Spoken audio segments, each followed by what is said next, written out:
if you're new to the local shift, we started this because we wanted to start somewhat of a conversation / interview format podcast / live event where we talk with people that are movers and shakers in our community and leaders that have made a difference but have stepped up and taken Brownwood as their own responsibility, and they make it feel like home. And they've taken ownership of their area, and we're so thankful for those that have inspired us to continue to grow. And there's so many more, and we're excited for future conversations. But today, I get to sit with these two legends, the OGs, the GOATs of everything Brownwood. And I'm excited to dig into this conversation, and I know a lot of y'all know Don and Debbie, and I titled this one A Servant's Heart and a Life of Showing Up. And that's what these two have done. They have the most amazing servants' hearts. But I just want to get to know y'all real quick, a little bit. So let's start at the beginning. Where did you two meet? Well, I came to Howard Payne in 74. Don was gone in the Navy. But I met his sister, and we became roommates. And so we hung out at his parents' house all the time, garden, did all that. And they always kept saying, oh, you've got to meet Don. You've got to meet Don. Of course, he was in the Navy in California. So fast forward 2 years after that, I think it was. I don't know. I'm terrible with dates. I moved to Nacogdoches to take a job working for the Wildlife Department, tracking white-tailed deer for a living.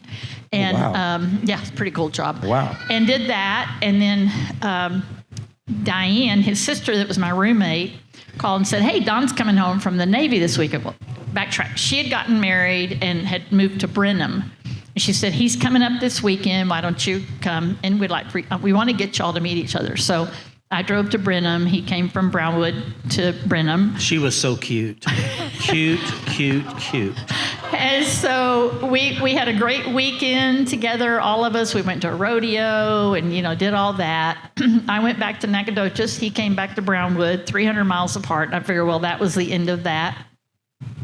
And then a few months later, I ended up taking a job in Brenham because I wanted to be, Diane and I were very close. We still are. She's my neighbor. And then Don moved there just a few months later to start his blacksmith apprenticeship at Peaceable Kingdom, a true hippie commune. A hippie commune. So that's how we met. And what year was that again, you said? That would have been 79. 79. Yeah. Mm-hmm. Okay, so how long have y'all been married?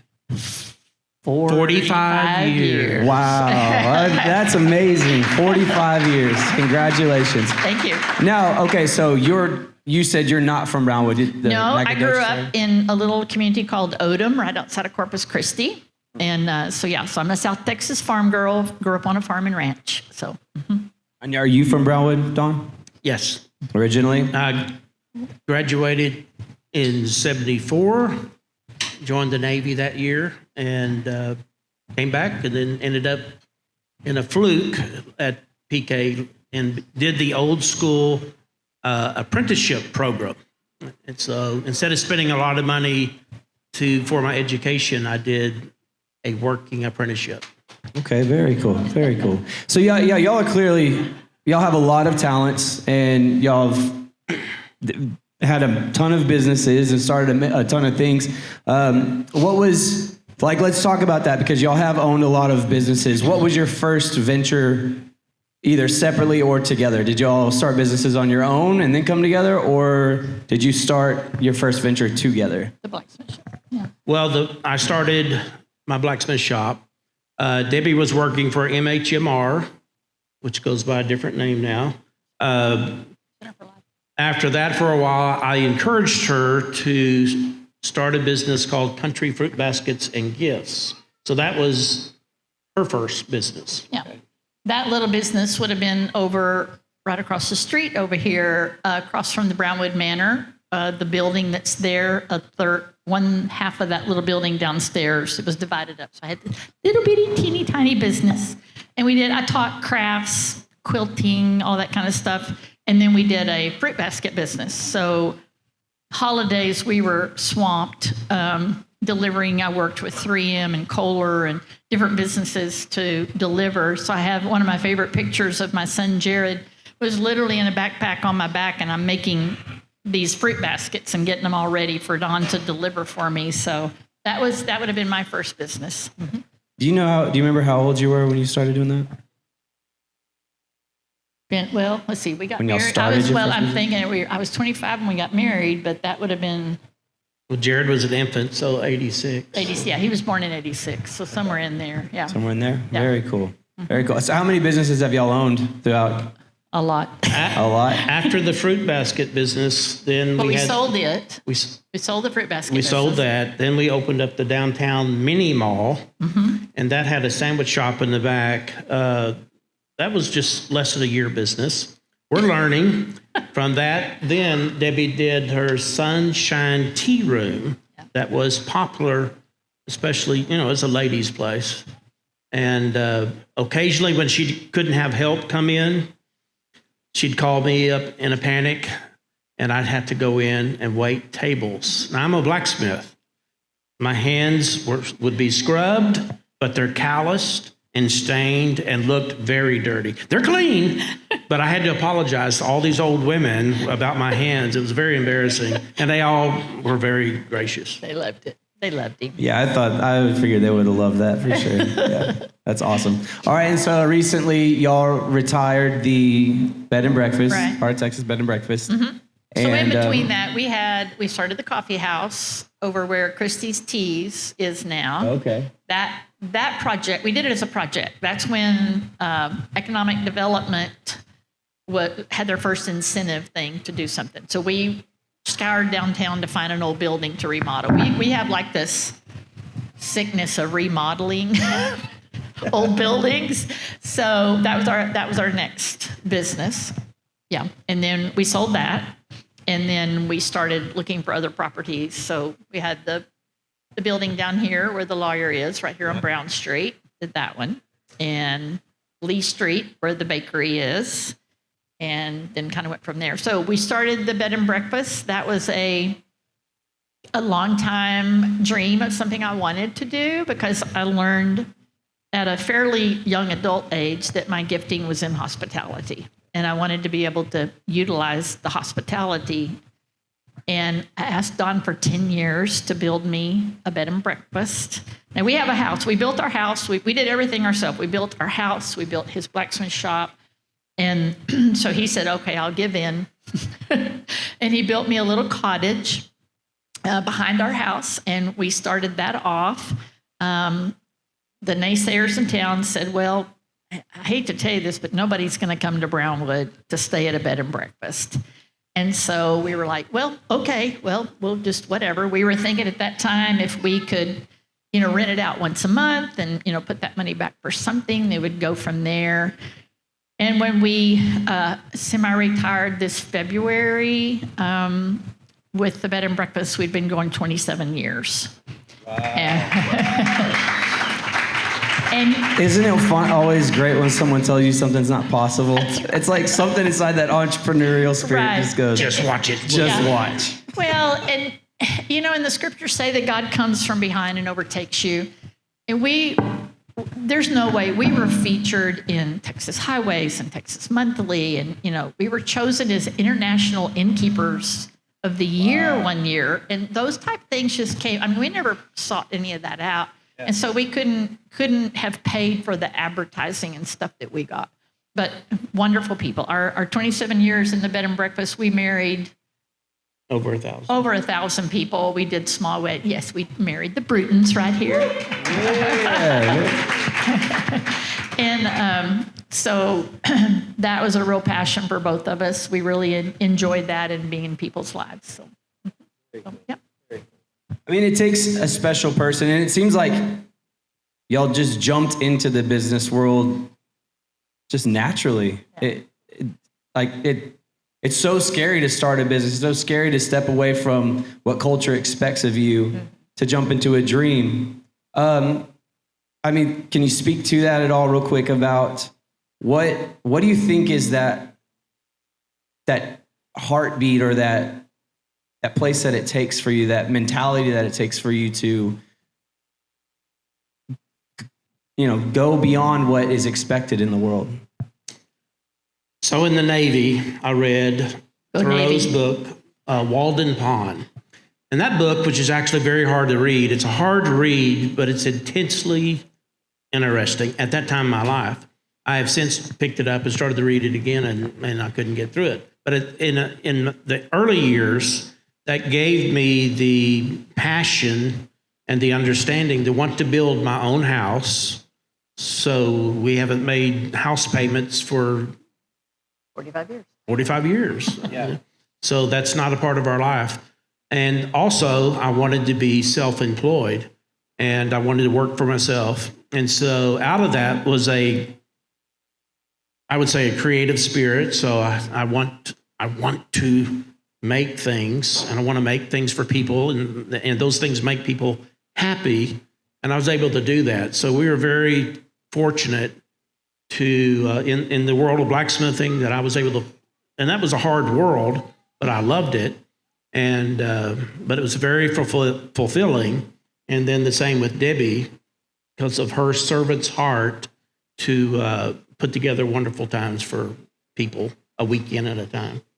Wow, that's amazing. All right, so real quick, give us like one of the funniest stories that happened at the bed and breakfast. I know you've said a lot to me, but what's like one that just stands out to you, one of the funniest things that ever happened?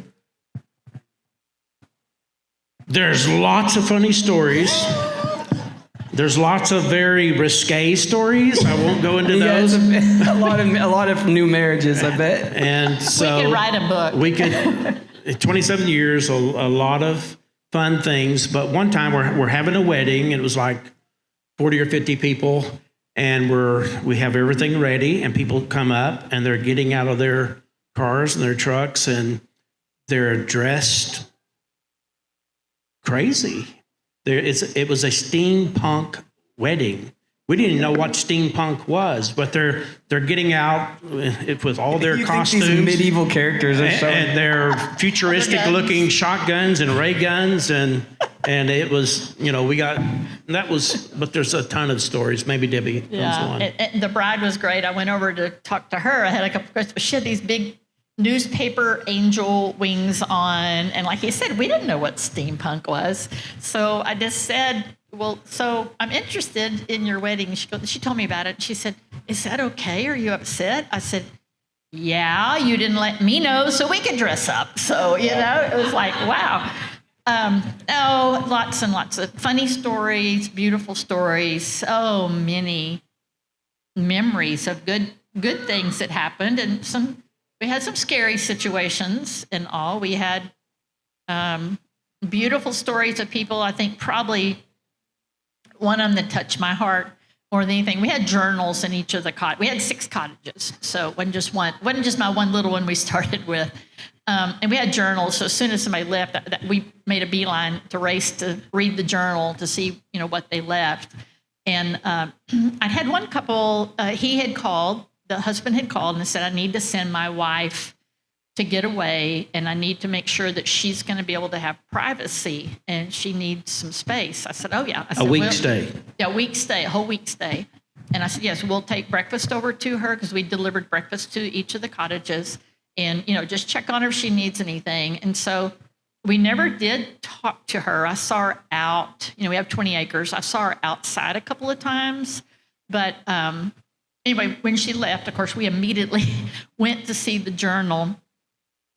And she was there because her best friend had been shot and killed.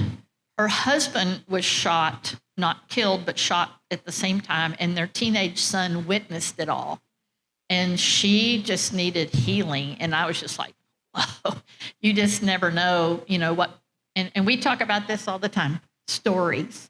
We don't know what's going on with people when you get PO'd at somebody driving the way they are. What's going on with them that day? What is their story? And it's, Don and I have learned a lot about, hopefully trying to be more patient with people, because we don't know their stories. Yeah. And everybody's got a story. I just came back from a 4-day ladies retreat, and wow, some of the stories that were shared, and a lot of them were young women that shared their stories, and it's interesting. That's a beautiful approach, though, to see every opportunity as someone's story, and you don't really know what they're going through. Like that's just a beautiful mentality and a beautiful place to be. And I will dig in more into that. But so one more question just on your businesses. Mm-hmm. Outside of the stories and situations like that, what was maybe personally for you two as a couple, as business owners, as leaning on each other, relying on each other? I mean, y'all clearly have a strong biblical marriage, just a strong foundation in marriage. Mm-hmm. What was maybe throughout the years of owning a business, what was one of the hardest seasons that you had to go through with the business? And it's a hard question. Put you on the spot. It's a good question.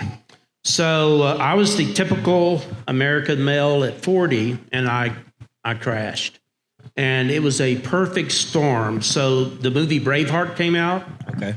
And that exposed a father wound that I wasn't at 40 years old. We don't consciously think of that. But this wound got exposed to that movie. My business collapsed. If y'all remember in the 90s, the word NAFTA, North American Free Trade, was a big thing. My business was doing exceptionally well. I had multiple employees. We're shipping ironwork all over the country. And because of NAFTA, within about 3 months, it just collapsed. Debbie and I entered a very hard time in our relationship. That collapsed. And we didn't separate. We fought through it. And so it was just this perfect, and I was involved in church leadership. And so in about 3 or 4 months, I got hit in a perfect storm, and it collapsed. But out of that, and I call it my caveman experience. I went mentally into a cave, but out of that, Debbie found this book called Wild at Heart. I mention it all the time, and that book brought us back around, and with the Christian message towards men. Yeah, because I mean, you've started men's ministry, and then you've done Wild at Heart, this series. And so let's talk about that real quick. Like, you two are known in Brownwood as some of the most amazing servants, and y'all show up to everything. You're the first to show up, the last to leave, and y'all make sure everything happens right and properly, and you keep everyone in line. And Debbie does, and it's Debbie does. Yeah, it's awesome. But where does that heart of service come from? Because I mean, you're business owners, and like, I understand being a business owner, and it's hard to make time, but at the end of the day, you're trying to, I don't know, some people get into business because they think it's just a good avenue to make money and they have a good idea, but then y'all seem to model, I mean, I know kind of the answer for myself from you two, but I want to hear from you, like, your heart, because y'all are the models of servanthood. But I just want to hear from your perspective, like, where does that heart come from? Why are you smiling? Well, I would say for me is passion for the community, Brownwood in itself, things that are going on. We've lived enough years here to see, so when I came to Howard Payne, everything was still downtown. Penny's was right here on this corner. Woolsworth was on the other corner. Montgomery Ward's was down the block. So you could walk from Howard Payne and shop everything right in this block. And in those few years I was here, I saw that all deteriorate. I mean, just Penny's was torn down. What year was that? They would have been 70, probably Early 6, 70s. early See, 70s. man, it's amazing how many times this downtown has transitioned and changed in the past the Bowie 40, Theater. 50 years. The Bowie Theater, yeah, all that. So in seeing that happen, and we just lost everything. Then so everything moved to Commerce Square, and then from Commerce Square, everything moved to the mall. And now we see what's happening again. But I think the passion now that we have counsel and, with Ray and Marshall and all that, working directly with them, their passion for what Brownwood could be. People used to say, well, we don't want it to be Fredericksburg. And I'm like, it's not going to be Fredericksburg, but it can be a whole lot better than it is. We make our own community. We don't have to be Fredericksburg. I don't want to be Fredericksburg either, but we have to be our own community. So I think for me, the drive has been to be passionate about, especially seeing other people like the McCranes putting in Shaw's. That was a huge undertaking to take Life-changing for our community. Take on that project, and it's amazing for our community. Kim and Britt and them doing the bookstore. The vision of taking that old building that we walked in. That's the one I told him, no, you cannot buy it. We walked in this building. He missed it by One day. One day he would have bought this building. So, And I'm glad I didn't. yeah, because our vision would have been This is so different. much better. So I think it's the passion to see what people can do if they, I think, are inspired to go forth. The biggest thing for most people is fear. Afraid to step out. Yeah, for sure. Afraid to fail. And we had some businesses. A couple of ours went belly up. It wasn't a good fit. What keeps you going? Like, man, that just gives me chills to think about that because, I see so many people succumb to that and they fall to fear. Yeah. What keeps you motivated to keep going, to keep saying yes? So the blacksmithing was the rock that was the stability for a season. And then Debbie was finding her way. And so I will say I encouraged her to step out and experiment and try to find her way in the things that she was wanting for, all the while in the midst of all these different businesses. She was kept mentioning the bed and breakfast, and that was so foreign because we're in Brownwood, and you have to think 30 years ago. And There weren't that many. yeah, it's a total new industry. And so it took years. It took the collapse of the blacksmithing business to step into the bed and breakfast. And so that collapse, and it didn't die. I kept it going, but that was our source of income, was that. So she could try. And then it was interesting. Then eventually, once she started the bed and breakfast, we started slow. It was pay as you go. It was one room at a time. We didn't go out and build 6 rooms. We built one room, one cottage. And every 2 years we added something. And so our debt was very low. And so we were super conservative. And that's how we stepped into that. But as that grew, then it switched. The B&B was now paying the bills, and the blacksmithing was fading away. Very cool. So it's like pivoting. I've heard taking measurable risk. Like and I think that's a beautiful place to be. And I think that speaks to something deeper about the longevity of it versus the get rich quick, the get in, get out, make it happen. Y'all are just that model of excellence, I would say. And that's how it feels like to me. It's like y'all are a model of excellence. It's this consistent, because let's say y'all have all these amazing businesses, and y'all did, but that's not what you're known for to me.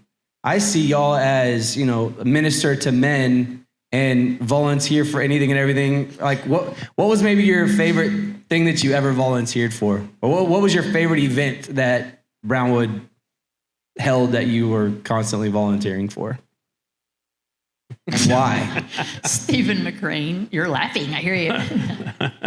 Well, yeah, I did the Brownwood reunion for almost all those years. How many years was that?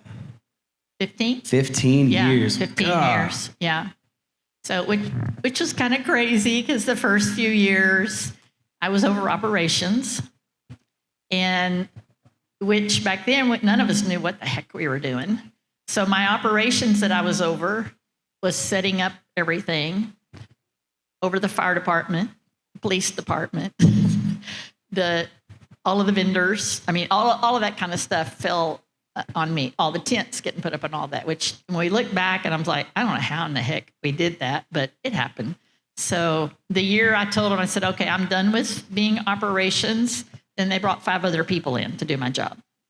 So anyway, But I think the passion of doing the reunion was fun.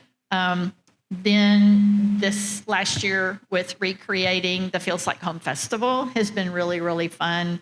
I will say that this year, I think, because we brought back some of the musicians from the reunion, and I was standing backstage when Pat Green walked on the stage, and just the energy that he brought in, and just being able to look out to the crowd to see their faces. It was unbelievable. It was unbelievable. So I really enjoyed that. I don't know. I enjoy pretty much everything. I can't really say there's anything that I get. You originated Corks and Cats. I originated Corks and Cats. Marshall and I did. Marshall and I originated Sipping Under the Stars. And so now we've done the art walk. So I don't know. I enjoy all of them. See, because I think that you don't do serving. You are a servant, and that's not what you do. It's who you are. I think that's something that a lot of people need to understand, because I think a lot of people love the idea of helping, but a lot of people don't. And I mean, just being honest, a lot of people don't follow through. True. Can you give us maybe some ideas for yourself, some motivation, some maybe things that you tell yourself whenever it starts getting hard that keep you going? Because you're sitting there like, I don't know how I put up all those tents. I was like, because that's just what you do, and you're going to find a way. I think it's that when you've made a commitment to know that people are relying on you for things, from whether it's setting up a tent or handing out brochures downtown or whatever you do, you need to follow through with that. Because that's what happened to us so much. That's one of the reasons that the reunion pretty much ended, is because when it was first started, we had volunteers out the wazoo that would work for a T-shirt. That was their whole thing. Oh, I'll sign up if I get a T-shirt. And they showed up and they worked. But as the years went on, then I would have people say to me, we should do this twice a year. And I'm like, we? You got a mouse in your pocket? Because you ain't been helping me any. So, but I think the commitment, if you're going to say, unless something has come up major and, you have to back out. But if you've committed to do something, then you need to step forward and make it happen. You need to, whether it's a small event, even though it's not small, Tatiana's going to be we're going to be doing the Museum Christmas, which I'm super excited about. It's going to be a lot of fun. And it's a small event compared to Feels Like Home or, some of the other things that we do, the art stomp and stuff like that. But it's still just as important in this community as the big events that we do. So it's staying committed. And because you want to see, when I do those things and you see the little kids coming through. And I remember one year at the Christmas festival, I was at the front door and we're handing out bags for the kids to get their stuff in. And these little kids were like, oh, thank you. I gave them a paper bag and their little faces were just so grateful. And so that's what keeps me going, is to watching that, standing on the stage, looking out when Pat Green's on stage and seeing people dancing and having fun and smiles on their face. It's that commitment of, I'm exhausted at that point. I just turned 71 last week, so I wear out a little bit. Wear out a little bit sooner, but I think it's that commitment. She was supposed to have retired from all her volunteer work. Yeah, well. But then there's her friends on the city, and they pulled her back in. It's okay. It's all right. Keeps her busy. Do you have like a picture in your head whenever those moments are happening of like kind of a goal that you're trying to achieve? Like okay, so it's what you're wanting isn't this, it's a moment, it seems like. Oh yeah. We're creating seeking a moment, an experience. Not something tangible, but an emotion, a feeling, and a moment. Yes. Yeah, definitely. And I feel like that might be really speaking to a place of servanthood. I can say that in my own life, that I heard a quote the other day that I thought was so amazing. It said, true power is when you can close your eyes and envision a world that you want and open your eyes and create it. And I was like, that's amazing. That is good. And it's this thing of having a vision for something that is bigger than you and just doesn't really matter the process to get there, but you're going there. You're just trekking towards it. And I see y'all do that all the time. It's unbelievable. Don, let's talk about Come to the Fire for just a second. Now, you kind of gave an understanding of what started that, but what's the goal of that ministry?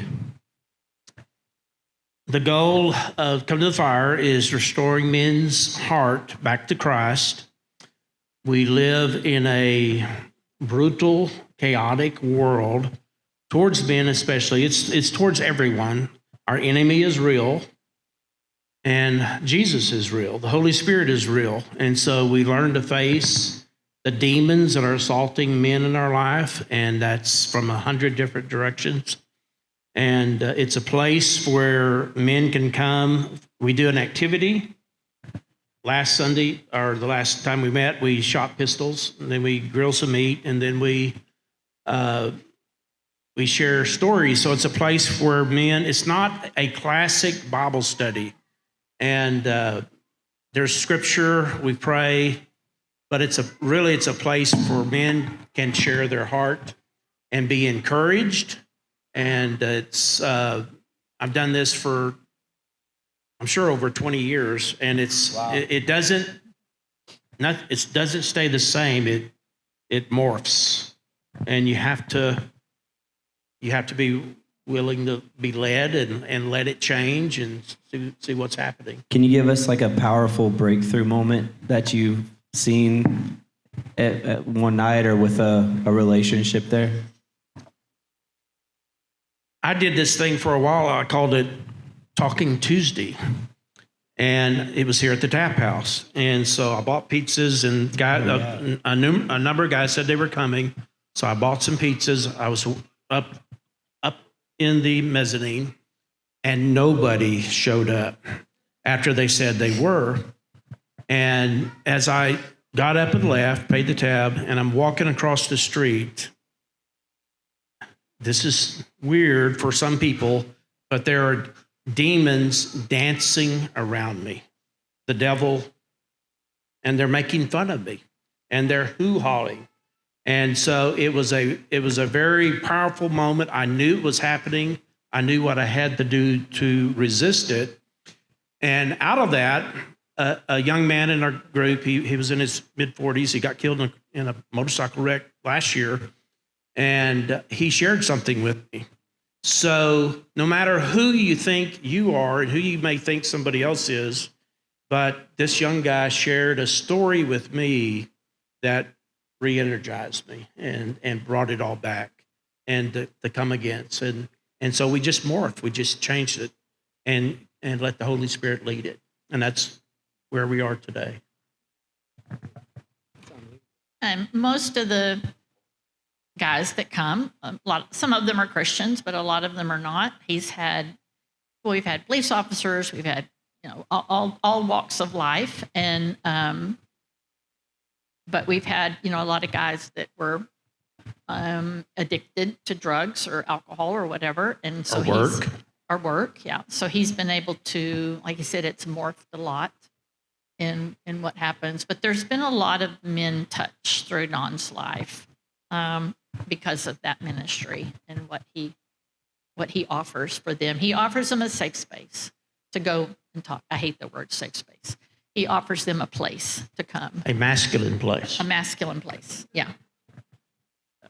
Let's talk about influence for a second, because that seems to be something y'all are very good at and y'all bring to the table. Is y'all believe in a lot of people. Y'all believed in me. I mean, I've seen y'all come in here and completely bless my life in so many ways. And you keep talking about people. And this is something I even struggle with, honestly, because there's a lot of crazy freaking people out there. But y'all talk about people and caring in such a way that it's a beautiful, graceful, compassionate. And I heard Tim Tebow talk about this not too long ago. He was talking about like if I walked in the room and I dropped a penny on the ground, and if I stopped everybody like, oh, everybody who stopped, we got to find my penny. Like I dropped my penny in the ground, everyone would kind of be like, what's wrong with you? Like that's crazy. Like, what are you doing? But he said, if my wife came in here with me and she dropped her wedding ring on the ground, and I was like, guys, she dropped her wedding ring on the ground. It's the same size. And everyone would stop what they're doing and start searching for that wedding ring. He said, because we understand the value of it, we understand the importance of it and who it's important to. But he said, I feel like a lot of people treat other people like that penny. That the minute that there's not a lot of grace there, there's not a lot of understanding there. And man, I didn't expect this to go there, but this is what I love about the local shift is we're understanding a mentality. And it's definitely one that I need to learn is seeing people for where they are and understanding that struggle. So I have a sticker we picked up at a show in Comanche. It's on the back of my truck window, and it says, Jesus ate with everyone or anyone. And so I love that, and it spoke to me because no matter who somebody is, what walk of life, whether they're struggling with they're homeless or addictions or their loss or their marriage is falling, all these things, Jesus is still there for that person. And for that person to see Jesus, he uses us. And so regardless how we see people, we might be the vessel to reach out. And that's so nobody is off limits to talk to and to encourage. That's beautiful, seeing people where they are. Yeah. All right, so help us all out real quick. What's the secret to staying married so long? Y'all been doing this, give us a secret. Come on, man. Counseling. True. We've gone through counseling like everybody else has. So Yeah. I think, and for us, because we're different, because we've been together 24/7 for 45 years, but since we're both self-employed, we're together constantly and doing all that. So that relationship, I think it is taking the time to, he'll get away for a men's retreat, or I just came back from a ladies' retreat and things like that. We do need to spend time apart, but I think the whole thing is that commitment to one another, to understanding he sees everything blue and I see everything pink. So when I learned a long time ago, when I walk into the room and he's reading this book, instead of me just walking and go, hey, Don, blah, blah, blah, blah, blah, blah, blah, because he's not there. He's in this little chamber over here.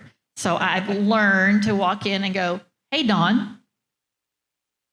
Oh, did you say something? Did.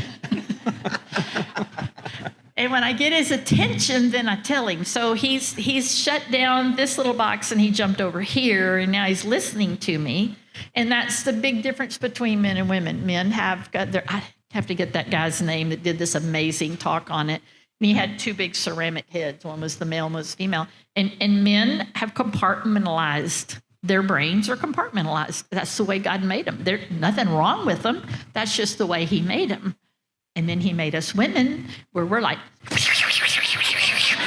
everywhere with, the wires going. That's just the way we're wired. See, her hair still looks good. How many of y'all can do that? That's awesome. So I think it's that the whole thing is communication. Communication, keeping, you get upset with each other, you get PO'd at each other, just things happen. I think it's keeping God first in your marriage. And then the communication that you need, you're, taking care of your finances. This man is like the guru of budgeting, almost to the point that he drives me crazy sometimes with budgeting, but he does, and I'm grateful for it, or we would have not been able to semi-retire this year if he hadn't have done what he did years ago to get us to this point. And so I'm super grateful for that. So anyway, yeah, I don't know. What else? A sense of humor. Sense of humor. The man has Choosing your battles. choosing her Your battles. yeah. Understanding Adam and Eve. Yeah, the differences. Eve was trying to control her world, and Adam sat there and was passive. So men have to choose and push ourselves individually to lead, and the woman has to rest in that, step back and rest in it. And give them that opportunity. I think it's That's beautiful. Yeah, it's yeah. Adam and Eve were messed us all up, but we can reclaim our journey in the garden. Well, y'all are a great example of that for sure. My gosh, y'all been, amazing examples of that. We all look up to you for that. Thank you. So, okay, what's the greatest lesson you've learned from decades of community involvement? What's been the greatest lesson you've learned? Wow.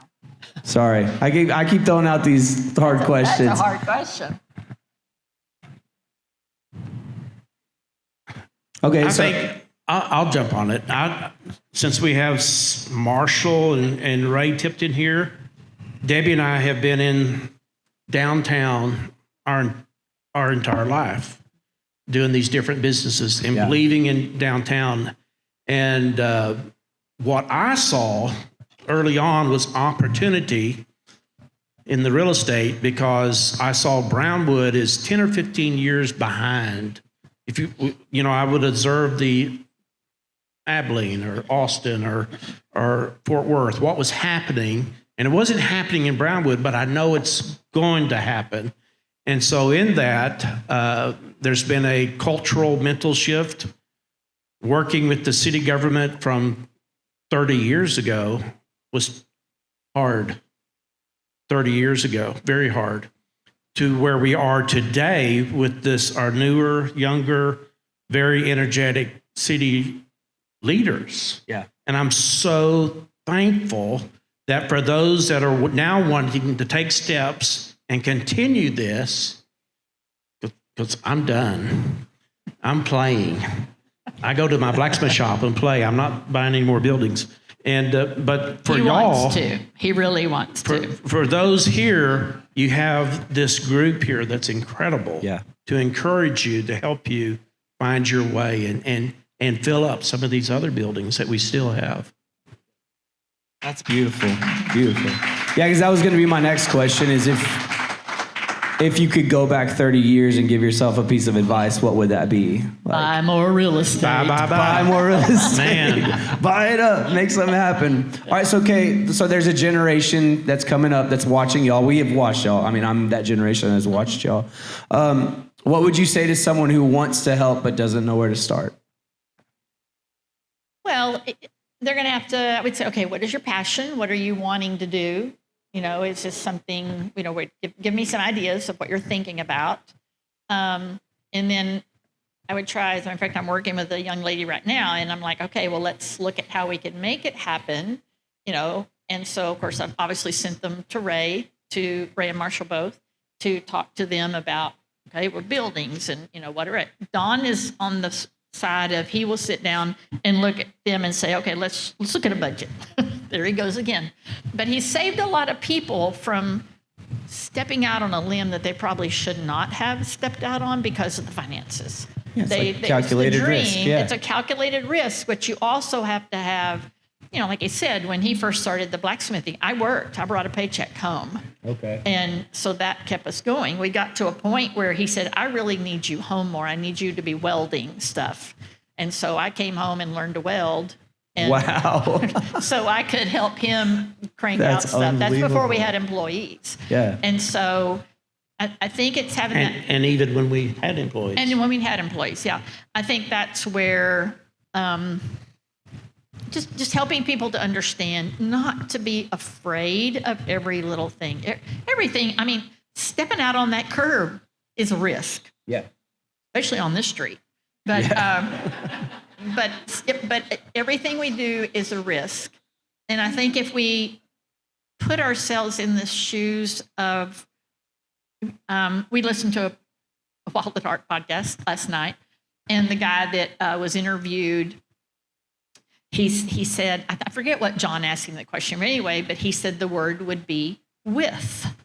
He said, I would get a tattoo that says with on it. And John said, well, what do you mean with? He said, well, we can either do life with Jesus or we can do without Jesus. So where are you going to go each day? Are you going to go with him or without him? He said, so I would go with to be the thing. So I think having to have, to me, having a faith in something besides yourself is important, very important. Sure. And then I don't know. I don't know. I'm just kind of rambling. Go ahead. Don't do it alone. Yeah. There's no reason. You don't know everything.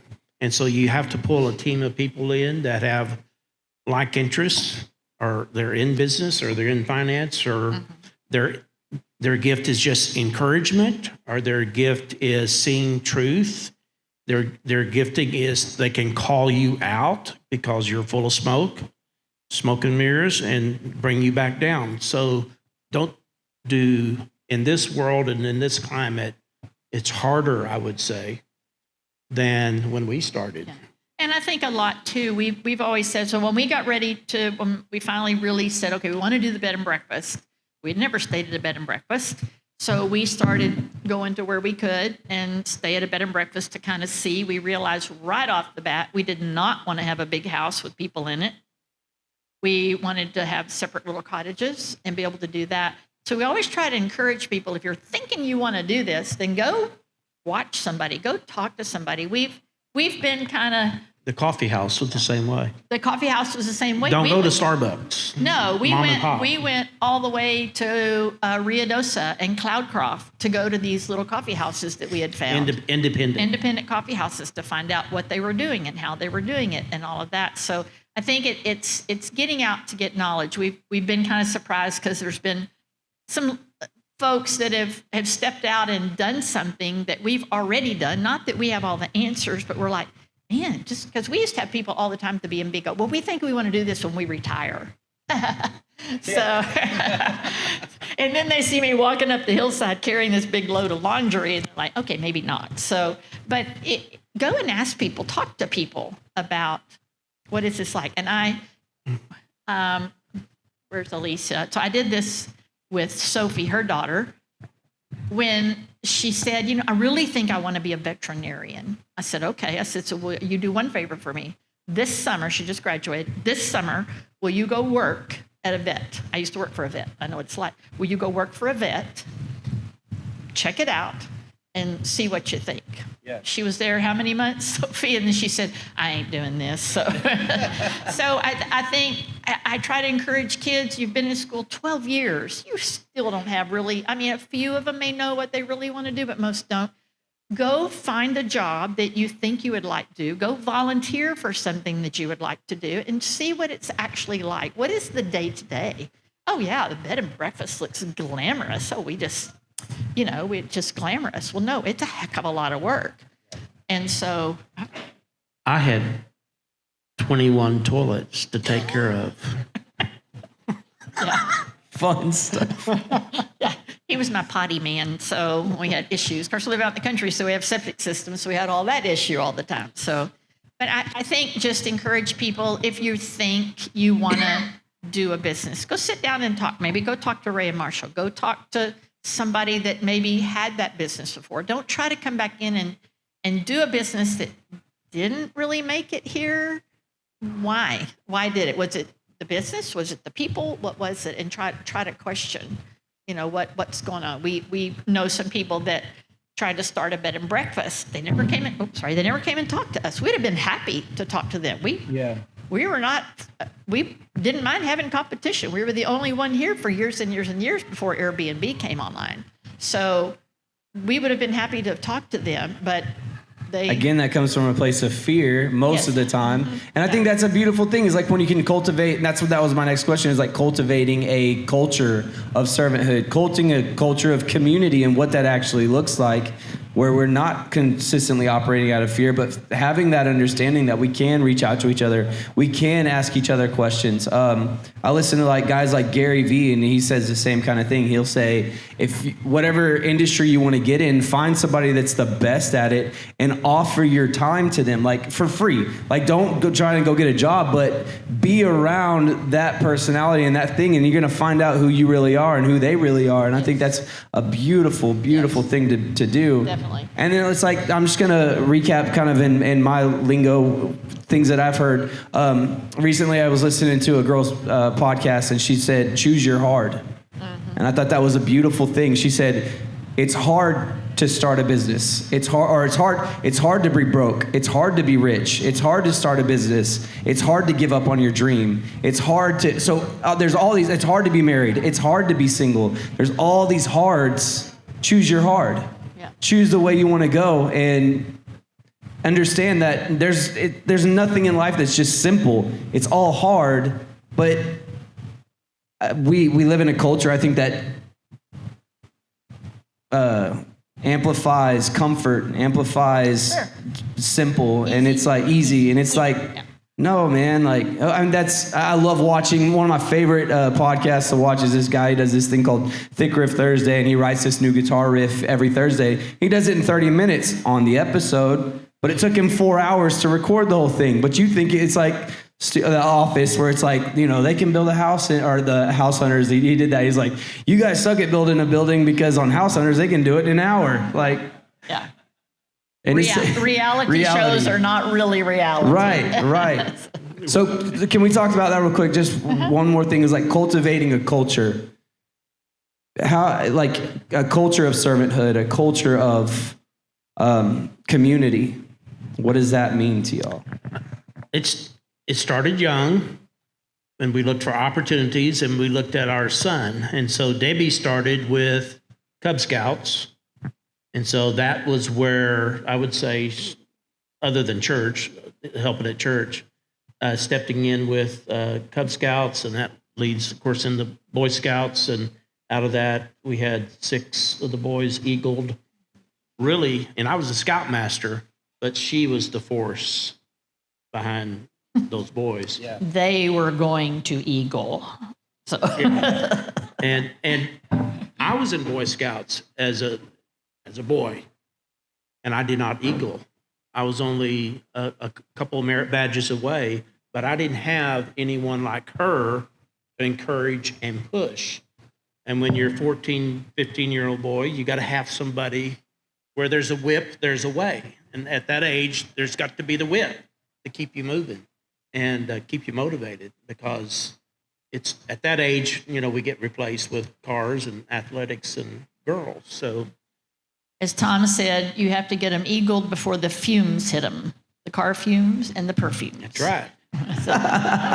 Gosh, very cool, man. Yeah. This has been fantastic. Y'all are great. Good. But I grief. think my answer to that would be we have so many needs in our community. We Yeah. have so many exceptional, good opportunities to serve in our community. And like you said, you just got to find where your passion is. You may want to go to the Salvation Army and help feed people there. You may want to work at the community garden and help grow the food that they serve at the Salvation Army.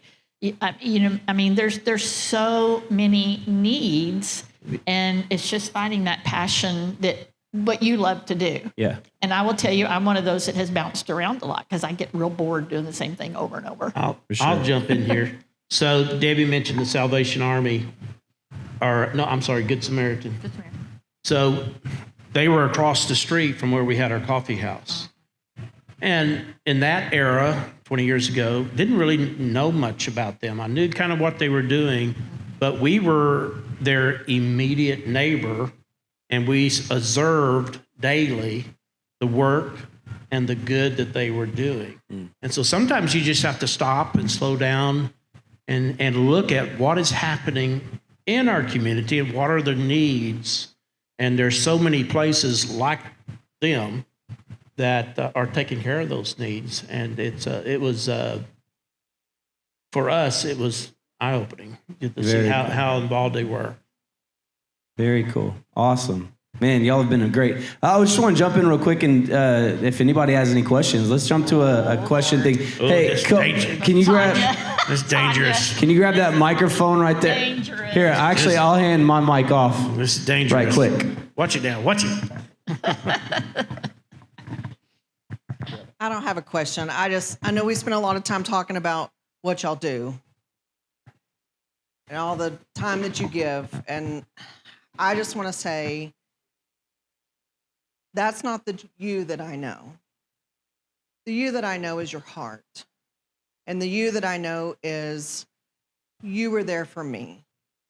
And you were there for my family. And I can probably attest to a lot of people in this room that you were there for. And that's the true meaning of the church. I love you so deeply. And I want to say I thank you for being available, for loving deeply.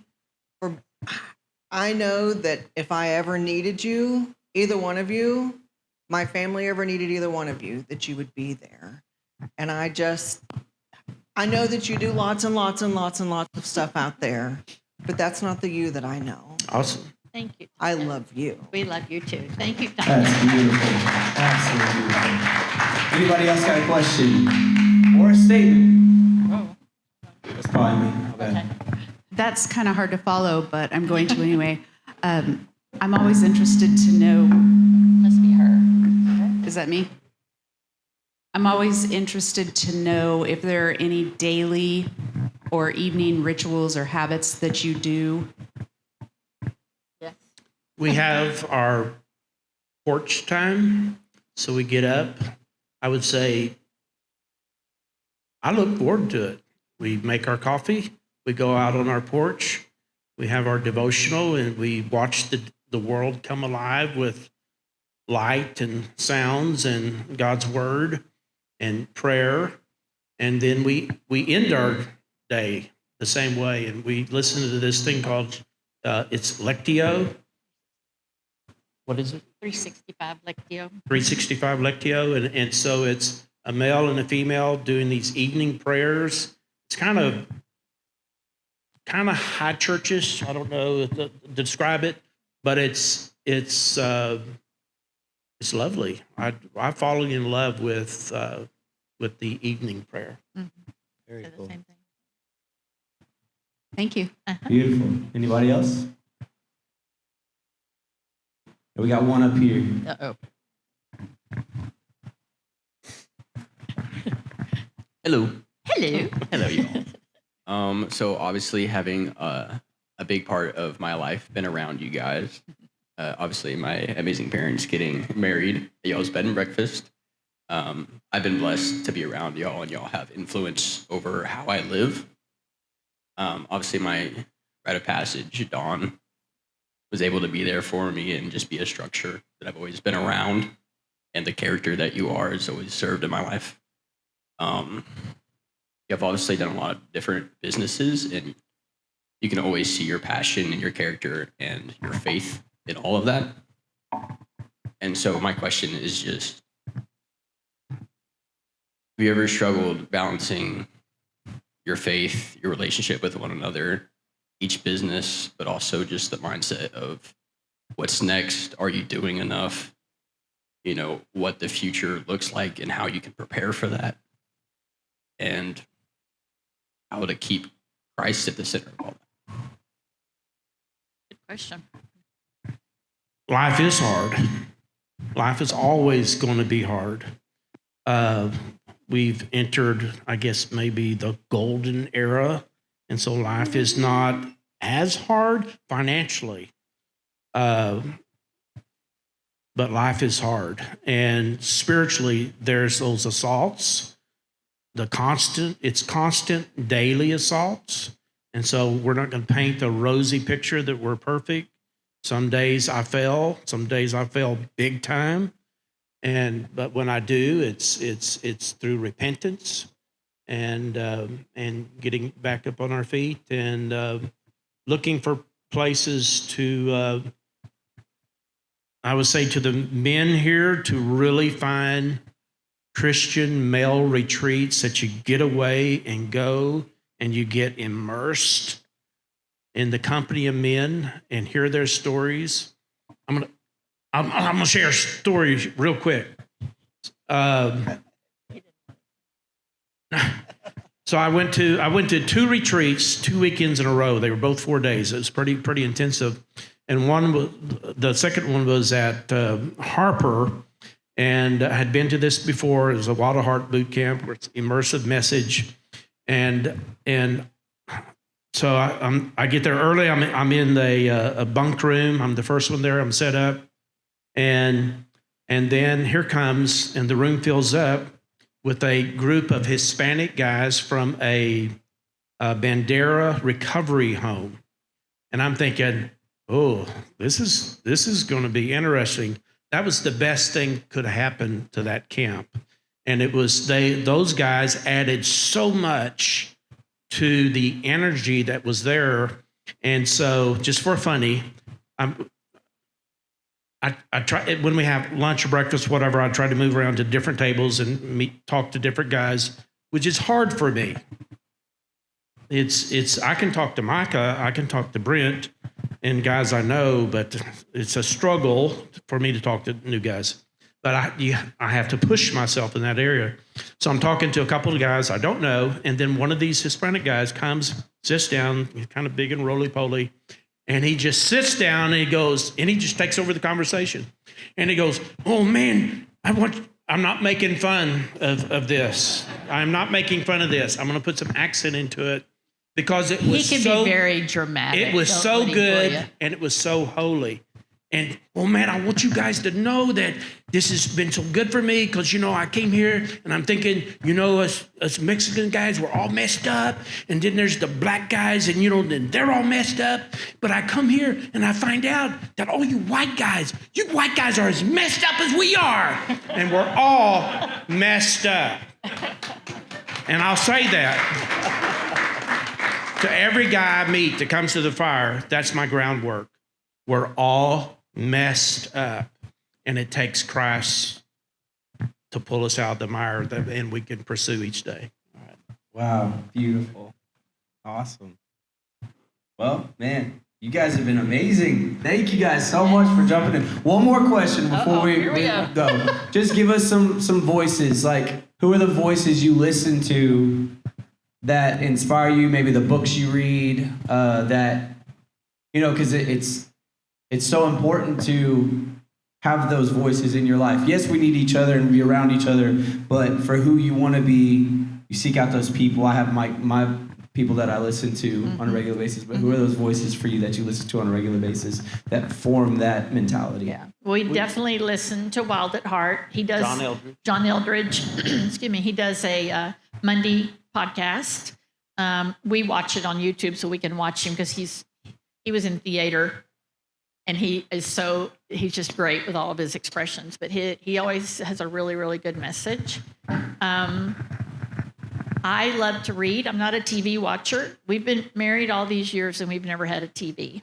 Wow. We have a TV now, but it's hooked up to a DVD player if he wants to watch a movie. But we've never. People are all the time, oh, did you watch so-and-so? And I went, who? Because I have no idea who they're talking about. But I love to read, and I really...